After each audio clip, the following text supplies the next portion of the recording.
The following is a production of Professor Robert Barnwell. Each episode includes insights provided by the chairman, CEOs, and CFOs of the world's most successful corporations, as well as thought leaders from premier business schools and international consultancies. If you and your team would like more information on corporate leadership and strategic management, or would like to learn more about Professor Barnwell, his research, and how he may be able to assist your company, please visit Professor Barnwell's website at robertgbarnwell.com. Hello and welcome to CFO Talk Radio. I'm your host, Robert Barnwell. During the last episode, we concluded a two-part series with Booz & Company partner Justin Pettit, who joined us to speak about mergers and acquisitions and value-based management. This is episode 8, and we'll be speaking with Fred Militello Jr. Fred is a long-term friend and a former professor and advisor of mine while I attended New York University's Stern School of Business. Fred has agreed to join us today to chat about his book, Leverage Competencies, What Financial Executives Need to Lead. So Fred, welcome to CFO Talk Radio. Thank you, Robin. It's a pleasure to be here. You know, we've known each other now for more than a decade. I guess as I think about it, we might be coming up on 15 years of knowing one another. And in that time, I've known you as a very practical professional. And in fact, with the exception of Leverage Competencies, I believe all your books focus on relatively hard financial skills. But in contrast, this book is a little squishier, and it touches on the softer skills of the CFO and the CFO's financial team. And I'd be interested in hearing, how your interest in emotional intelligence and competencies developed. That's an interesting observation, Robert. You're right. On the one hand, I have done a great deal of work on the more complex side of finance, but in reality, I guess I've always kind of been a squishy kind of guy, as you phrase it.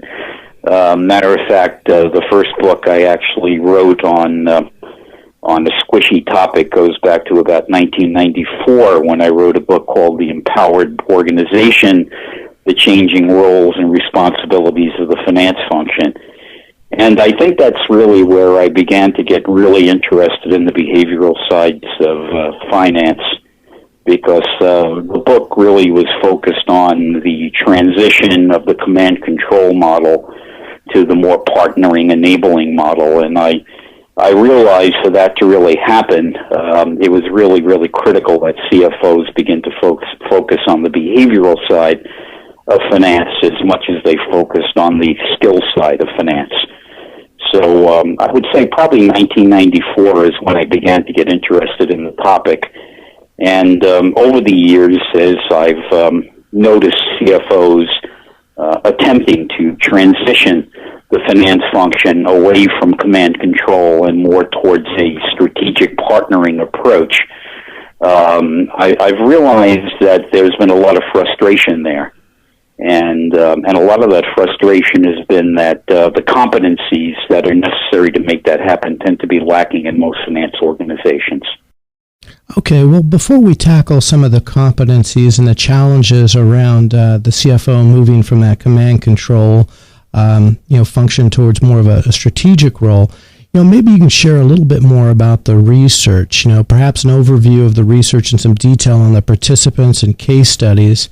And if you can, I think we'd really be interested in hearing how the topic resonated with individual research participants.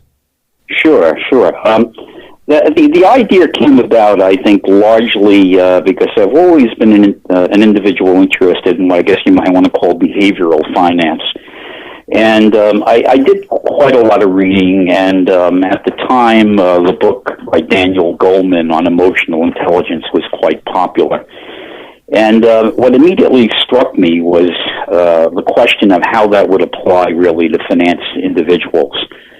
How exactly do the competencies that are incorporated in the area of emotional intelligence apply to financial executives and their ability to transition themselves away from their traditional role and perception of being bean counters and naysayers into really becoming true partners within an organization. So that's sort of a little bit of the intellectual background behind my interest.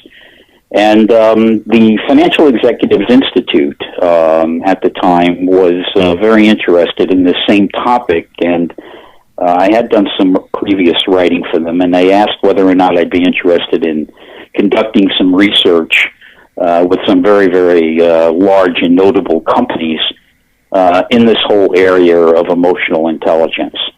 And so certainly I took advantage of that opportunity and brought on board a very prominent psychologist, a behavioral psychologist, a Dr. Michael Schwalberg. And the two of us together really framed the research and the research project and identified the companies that we thought would be most appropriate for a discussion on the topic.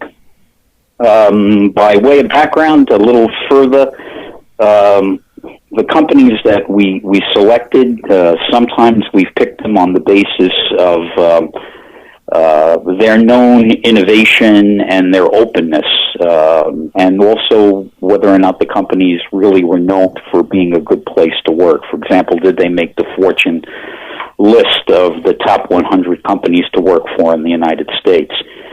And so we identified about 10 companies that we wanted to interview. Those companies included W.L. Gore, for example.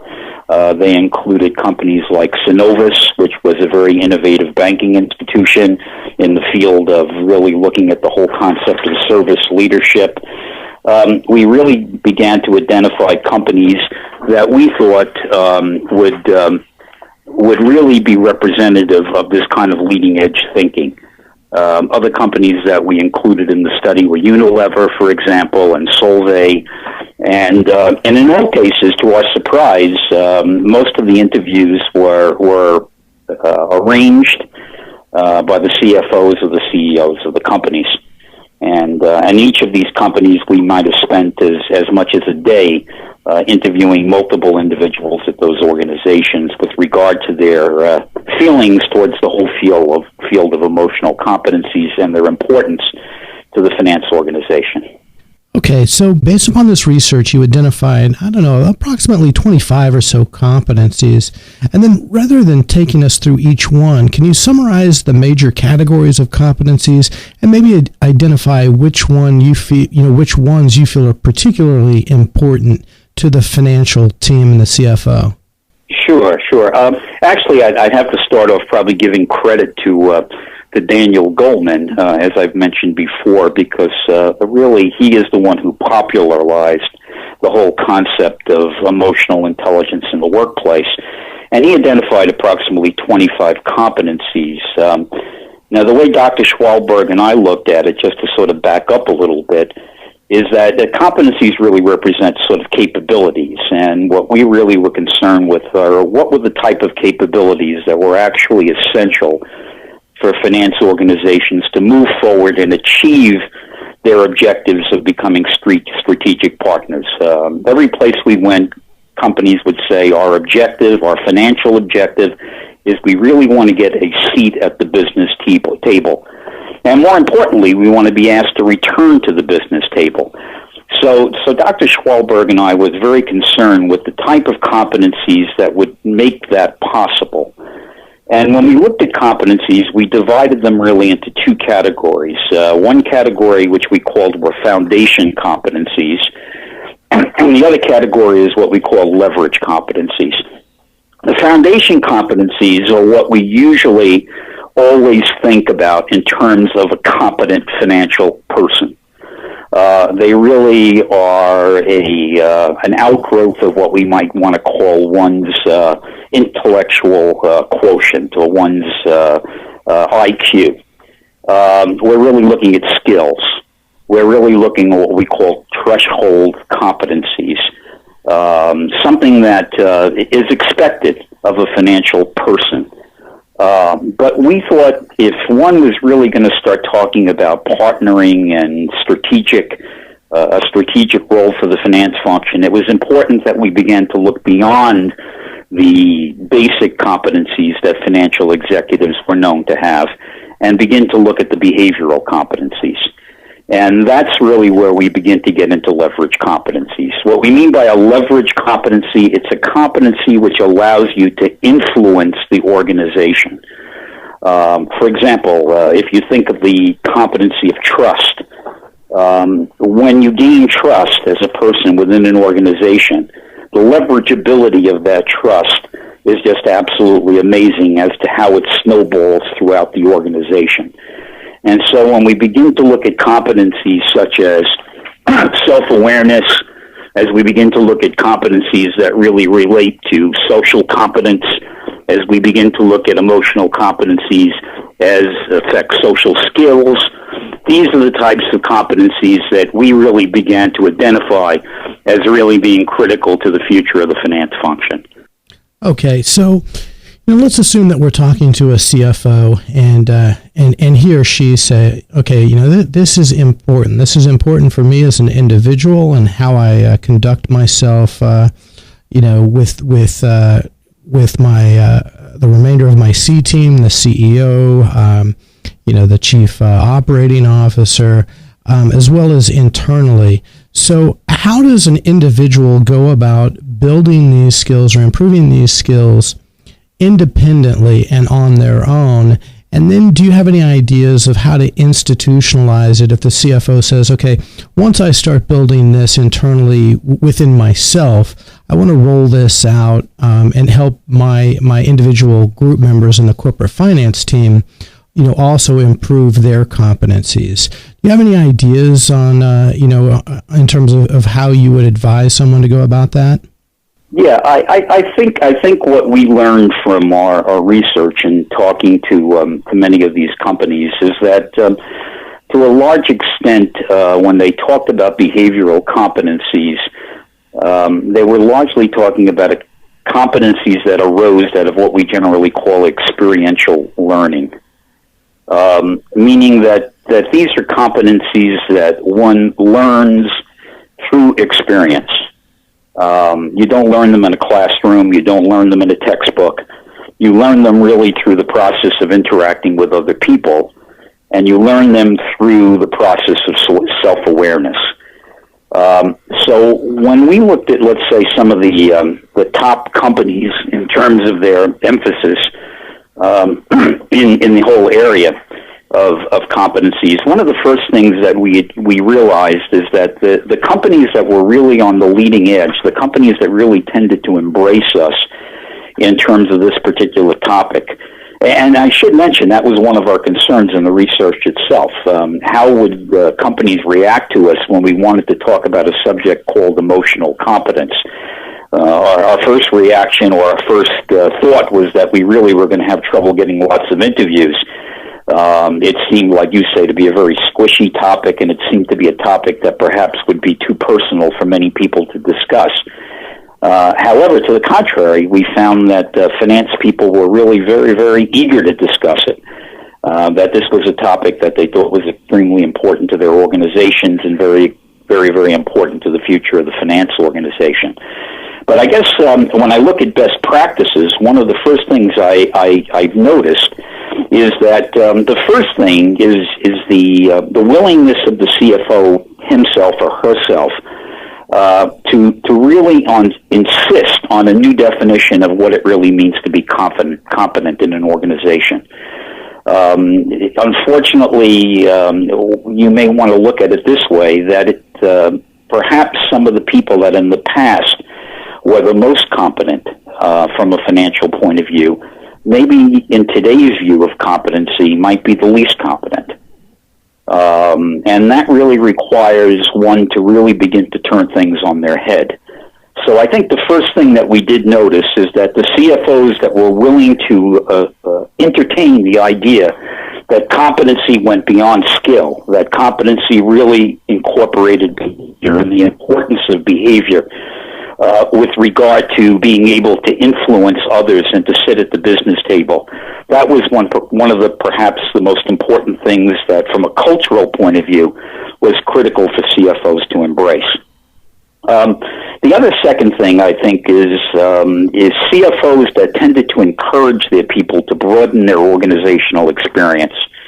We heard many people, for example, talk about moving fences, that they wanted their people to really experiment, begin to push the fences of finance out further and further into the businesses themselves.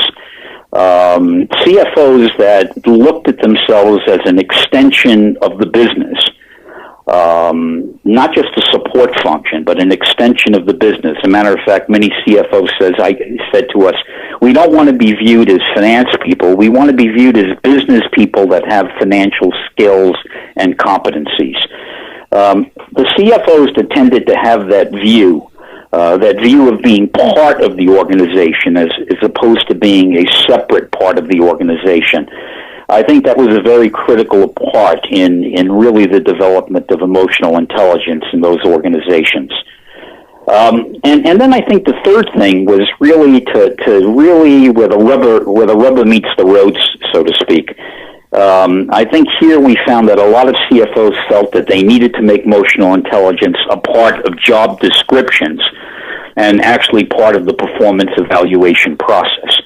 A matter of fact, we found in some companies that, let's say, a young person who would be coming into an organization and they aspire to be, let's say, the CFO 10 or 15 years from now, they were actually able to get up on a computer and look at the job description of the CFO in terms of competencies and begin to see how the emotional competencies became much, much more important in the growth of that senior financial person as they moved up the ladder, as opposed to what those skills might be when they first, let's say, entered the organization. So I think those three things were very, very critical in embracing, building a sense of what it means to be emotionally intelligent as a financial person and what it meant to build an emotionally intelligent organization. Well, before I let you go, let me kind of reflect back or mirror some of the things that I'm hearing in terms of building, my own organization. I've got an organization, I sit at the head, and I've decided, it's really important for my C-level team and those individual C-level members and their teams to exhibit some sort of emotional intelligence. And if you can't teach that out of a book, as you've mentioned, then I'm going to assume that, number one, I have to make this a priority. Two, I've got to hire people who very interesting point. Represent emotional intelligence. Three, I have to have people who are self-confident enough and self-reflective enough to examine their own performance and emotional intelligence strengths and weaknesses. And then hopefully once you've hired a critical mass of these individuals, the culture will reinforce this emotional intelligence and hopefully help people recognize that, yes, this is important and this is what's expected of us. How does that sound to you? Is that a good summation? That's a good summary, and if I could just give you one quick story which reinforces that. One of the companies that we actually spent a great deal of time with, it probably fits your summary to the T. One of the things that they really were concerned with was making sure that the finance people in the organization had a great spirit of teamwork and comradeship. And so what they actually did was develop hiring criteria which tended to emphasize that type of background of an individual. And it may seem unusual, but what the CFO said to me, he said, what I really want is I want people that come from a background that where they have experienced and where they have embraced teamwork. Maybe it's a military background. Maybe it's a sports background. I also want individuals that are accountable and know what accountability means. And here's something that struck me very interesting. When I asked him to give me an example of that, he said, we love to hire people that come from small towns. And I said, I don't really understand what the connection is. He says, well, people who come from small towns, they're used to being accountable. Everybody knows them. They can't hide. They can't be strangers. They're always in the local newspaper, for good or bad. And so what was very interesting, he was looking at certain environmental factors that would allow a person to have developed the type of competencies that he was looking for, because he knew very well that those competencies couldn't really be taught within the organization, that they really had to be part of one's life experience. So that's just a little example of the type of criteria and the type of hiring approach that some of the firms now take with regard to really bringing the competencies on board that are really necessary to create the type of partnership and strategic alliances that are necessary to make the finance organization everything that it can possibly be.